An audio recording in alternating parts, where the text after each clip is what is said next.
Alors, 1, 2, voilà, comme ça. Bon alors, les garçons, Oui. ça vient là? Oui, tiens, c'est presque fini. À mon avis, il va y en avoir assez, là. Hein. Enfin, Julie, est-ce que tu es sûre que ça va marcher? Mais oui, ça va marcher. Allez, donne-moi les roues. Tiens. Voilà. Oh, regardez, il ressemble Il Ouais. va ressembler à un dalmatien. Voilà. Julie, pourquoi veux-tu qu'il ressemble absolument à un dalmatien, ce chien? Je vais t'expliquer, Philippe. Julie a entendu parler d'un casting où il cherche un chien dalmatien. C'est pour la suite du film Les 101 dalmatiens de Walt Disney. Oui, alors je me suis dit que si Olive était pris pour le casting, c'est le chien d'une copine, eh bien il deviendrait du jour au lendemain une grande star, quoi. Non, mais attendez, soyons sérieux. Nicolas, Julie, un peu de raison. Ce chien, c'est un labrador. Il ne ressemble pas du tout à un dalmatien. Chacun sa personnalité. Je sais pas, moi, par exemple, je ne ressemblerai jamais à Jean-Paul Belmondo. Non, ça, Oh, si, on pourrait peut-être faire quelque chose. On te casse le nez, tu fais un petit peu de gonflette, hein, Olive? Oui, il est pas puis on te gonfle les joues, et là, hop, ça y est, tu ressembles à Frankenstein. Oh, bah. Si, non, c'est vrai. Philippe a raison, Julie. Soyons raisonnables. On ne peut pas transformer comme ça les gens et les animaux. Non, ce chien est un labrador. Philippe, c'est Frankenstein, c'est Philippe. Et toi, Julie, tu es jolie. Tu es Julie. Enfin bref, quoi. Donc nous allons rendre à Olive sa vie de labrador. D'autant plus que c'est une race superbe. Et oui, vous ne le savez peut-être pas, mais les labradors sont des chiens qui d'instinct sauvent les gens. Par exemple, si quelqu'un tombe à l'eau, eh bien Olive se jette directement à l'eau pour le sauver. C'est aussi des chiens qui adorent les enfants. Bref, ils ont plein de qualités. Non, mais vous avez raison, je vais laisser Olive en labrador. Il est tellement mignon comme ça. Puis nous, il est peut-être temps qu'on donne le programme de l'émission, non? Tu as raison, Julie, d'autant plus qu'aujourd'hui nous avons un programme formidable à proposer à nos amis. Alors nous retrouverons bien entendu notre ami Winnie l'ourson avec sa bande de joyeux Laurent. Et aujourd'hui, vous allez voir, ils vont vivre une drôle de mésaventure. Quant à nos amis Tic et Tac, leur aventure va commencer quand ils vont recevoir une carte postale de Canina Lafure, la célèbre star caniche. Quant à Super Balou, il va devenir un peu macho. Il ne supporte plus de travailler sous les ordres d'une femme. Il va donc essayer de s'émanciper. Nous verrons une cigale qui chante et une fourmi qui travaille. Rien de plus logique. Mister Mask sera là aussi et il va devoir combattre... Oui, on verra Mister Mask. Il va devoir combattre un bien curieux personnage. Puis nous irons en reportage à Euro Disney et nous recevrons notre invité qui viendra nous apprendre à vivre encore mieux avec nos amis les chiens. Et ben voilà, je crois que c'est tout. Ah, vous savez, Dingo est parti au Mexique en vacances. Oh bah dis donc, il y en a qui ne s'en font pas. Oh, attends, Philippe. Il s'en fait pas.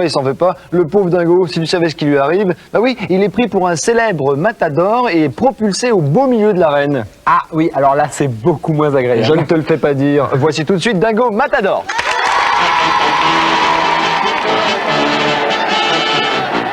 ¡Ay, la corrida!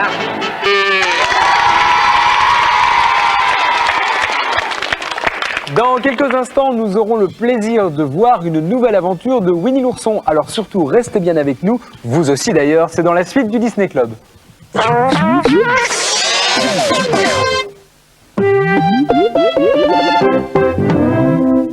Vous savez ce que c'est un grand gadouilleur, vous? Non.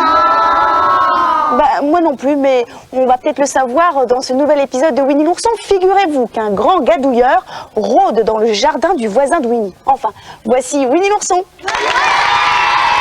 Dès qu'il s'éveille, il voit le soleil comme un grand gâteau de miel.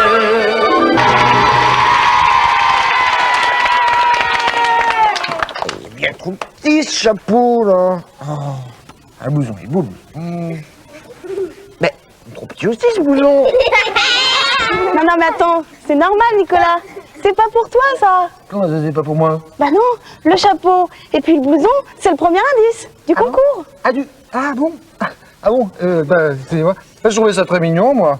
Bon, enfin bref, c'est le premier indice, donc, du concours. Oui, et en plus, aujourd'hui, il faut trouver 2 héros d'un dessin animé que vous adorez tous. J'en suis sûre, ça y est, j'en perds mes mots.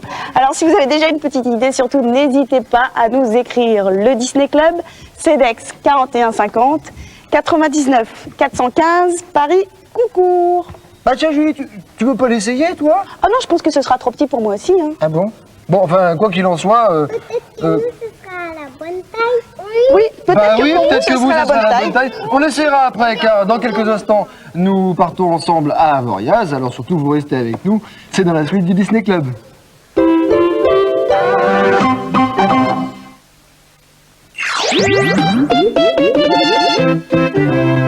Je ne sais pas ce que vous en pensez, mais un petit peu d'air pur nous ferait le plus grand bien maintenant. Alors ce que je vous propose, c'est de partir à Avoriaz, rejoindre Julie et Philippe, qui nous attendent pour nous faire découvrir un sport étonnant, le ski pulka. En route.